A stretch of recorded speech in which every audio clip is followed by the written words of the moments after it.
A lone helicopter hung high above the battlefield. A Marine general studied the terrain, the disposition of his troops, the concentration of his own fire and the enemy's. Here and there he dropped lower to confirm what he'd seen. Then, from his command post in the sky, he talked to a regimental commander, directed him to disengage his forces and commit them to another sector. This was August of 1950, the front in Korea. Helicopters, the hovering, vertical flying newcomers to marine aviation, were plunged simultaneously and for the first time into a dozen different jobs with the 1st Marine Brigade, which faced the enemy on the Pusan perimeter. In each job, they proved themselves. As a fighting Marine, as an officer, staff or junior, as a planner or a doer, quartermaster or doctor, whatever your particular billet in the Corps, you'll find your military future includes helicopters. With these pictures from the Korean theater and from stateside training bases, you can get acquainted with them. Notice the ways in which they've already affected your job. And keep in mind their unexplored possibilities, uses yet to come, new applications you may discover. Rescue is one use. It's one the public first heard about. When bomber crews or combat pilots are obliged to ditch, they are seldom able to pick a spot where rescue planes can land. Rough seas or rough terrain often make it impossible for ordinary aircraft to give more than temporary help. But from land or sea, a helicopter can usually lift them out.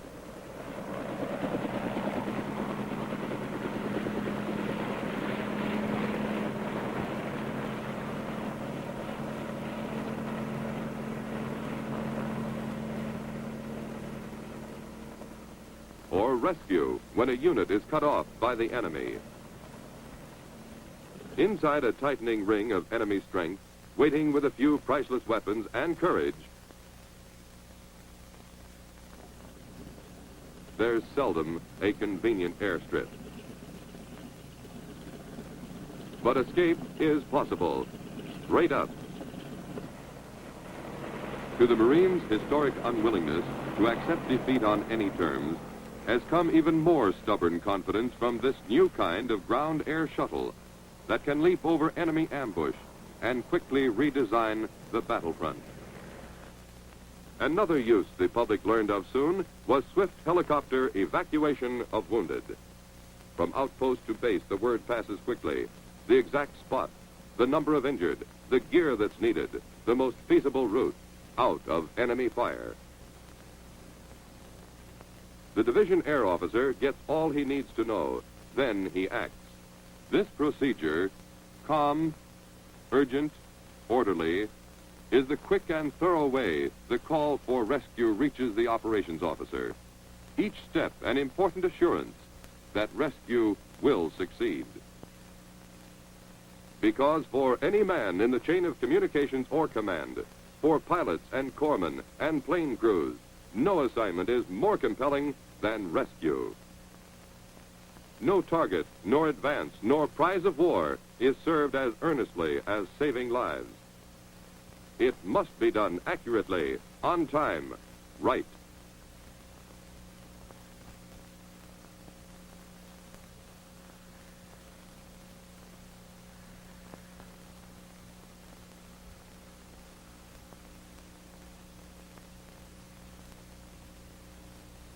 This is the way more and more lives have been saved, at first by nerve and imagination, always by good flying, and by a new kind of airplane that can move straight up and straight down.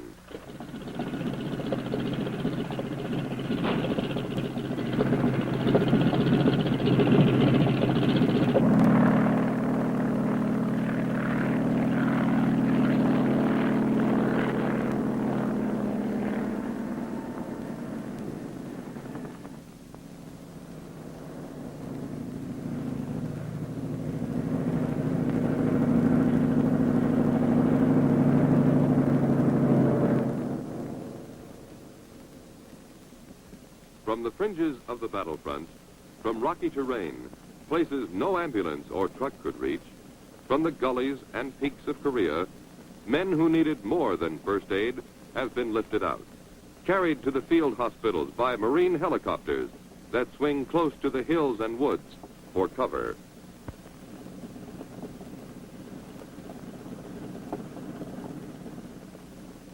In evacuating the wounded, the helicopter is not only a lifesaver, but a morale-building machine. Wherever the combat Marine fights, however great the risk he faces, the helicopter is visible assurance that a hospital is within reach. From the field hospitals and dressing stations, the wounded may be carried a second time, far to the rear or to Navy hospital ships offshore.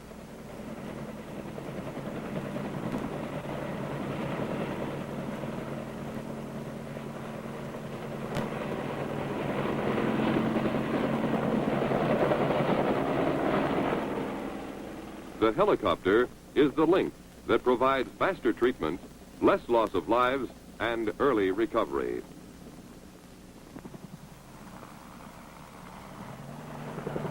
Moving men and cargo is another job.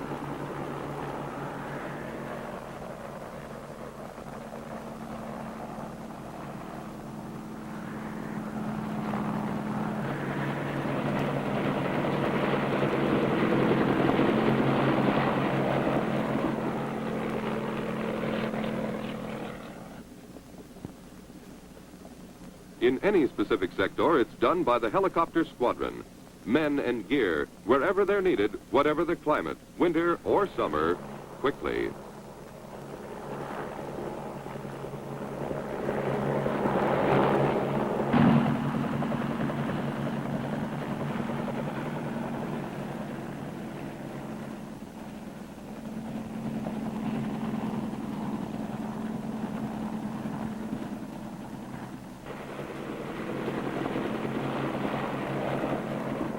No terrain on Earth was designed for the convenience of the infantryman. In any but the simplest situation, you engage the enemy on a front that demands harsh burdens be carried, often by hand, over miles of tortuous ground.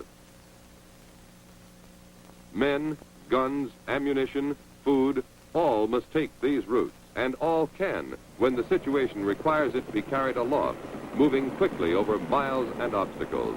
Forward units can be relieved, resupplied.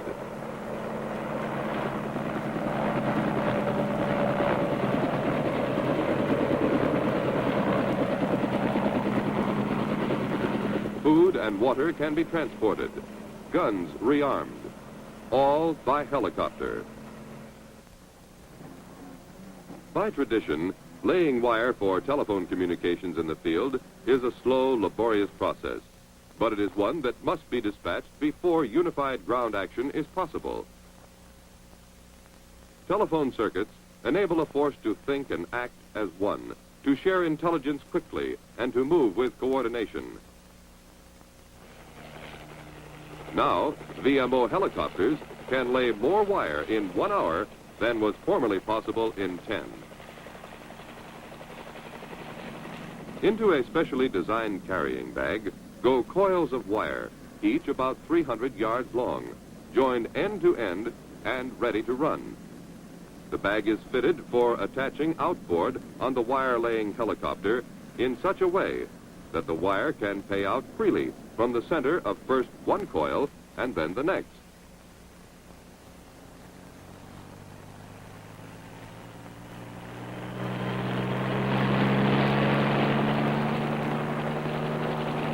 The helicopter goes to the near end of the telephone line to be established. There it drops one terminal.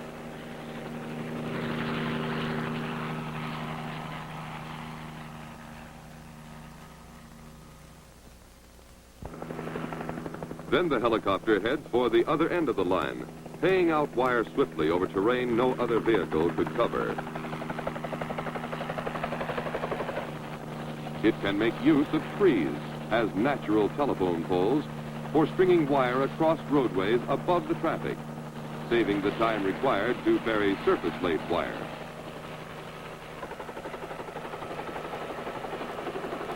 At the other end of the line, The helicopter drops the carrying bag, which contains the other terminal phone.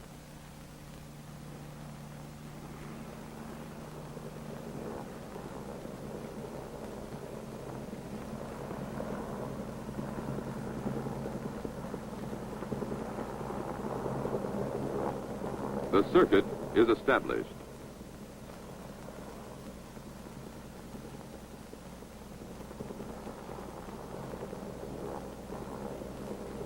Ordinary wire laying is a job for the smaller utility helicopters of the VMO squadron.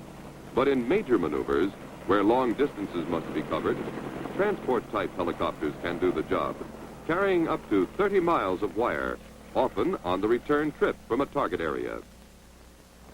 There are some circumstances in which a helicopter is a good observation or command post. Unlike most fixed-wing planes, the helicopter lets you take a second look. Its unique ability at hanging motionless in the air or flying slowly in any direction makes it both an excellent platform and, unfortunately, when it is high and exposed, an excellent target. Its usefulness at observation or command is limited by the enemy's superiority in the air or by the nearness of his small arms and anti-aircraft fire. This was World War II, a major assault from the sea, an amphibious force that could strike and hold. This, you understand, was not vertical envelopment, but horizontal attack. Tightly formed waves of small craft, behind them the hulking transports, the warships to pound the beaches. If attacking from the sea is as old as war itself, this kind of assault upon the beaches was new, and it worked. Then, abruptly, it was old, probably impractical in wars to come. Why? Suppose this happened.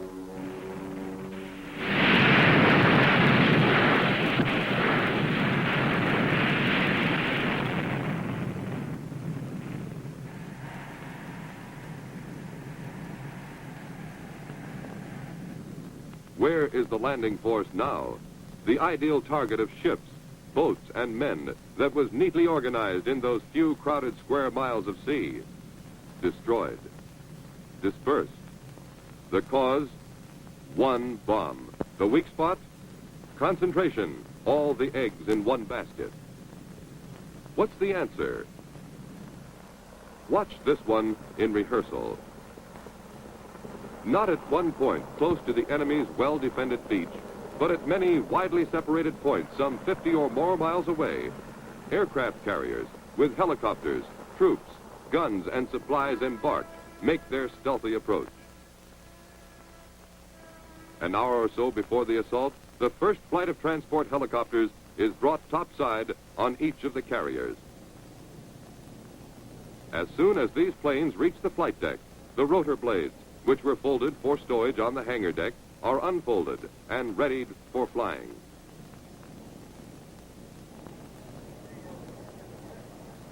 Last-minute pre-flight serving is done. The pilots man their planes.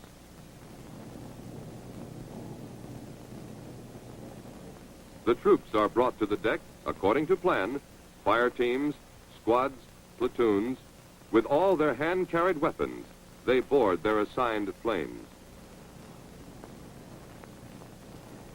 It is an orderly maneuver, and it remains so all the way.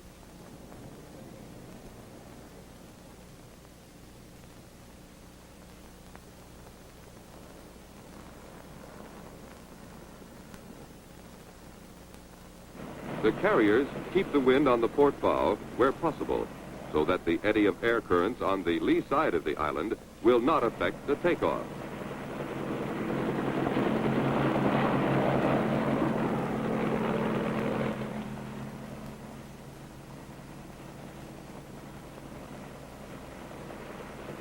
One carrier's helicopters may rendezvous with those from other ships to proceed in formation to the designated landing areas.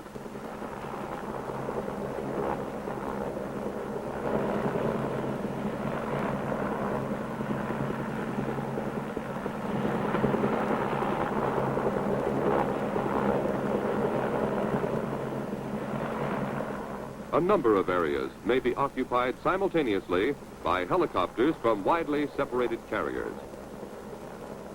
This, then, is vertical envelopment, a big military force sufficient for its job, descending about its objective intact, organized, equipped, in action the moment it touches ground. Landing areas will be carefully selected, ordinarily not the beaches. To gain any peace of mind against this third dimension of attack, an enemy would have to dot his landscape heavily with anti-aircraft emplacements, every part of it, and to defend those guns successfully against the neutralizing bombardment. Some strategically desirable spots will not remain defended. Into these, behind the beaches, the attack will descend.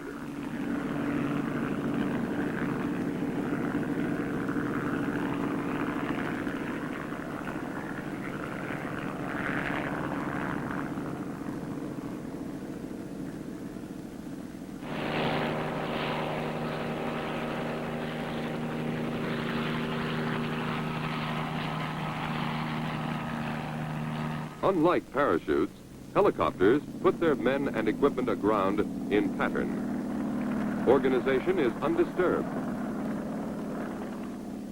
Minor casualties to men and gear are minimized. When the first helicopter waves have been landed, the helicopters return immediately to their ships, repeat the performance, bring as many waves of troop flights as the orders for the assault require.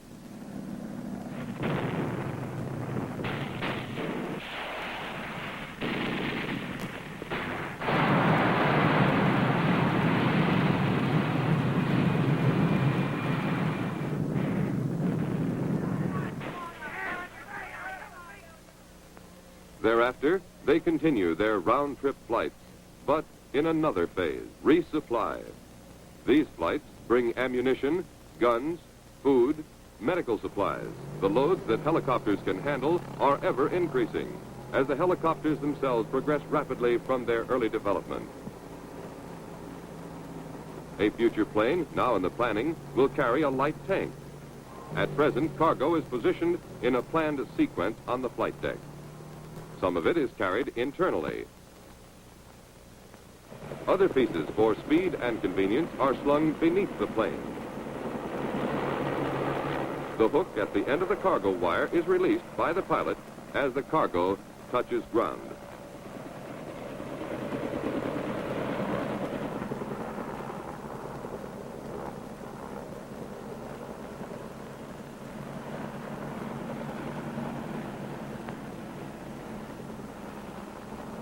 Vertical envelopment. An organized force of Marines, a systematic shuttle of men and gear from widely dispersed ships at sea, seizing vital enemy areas.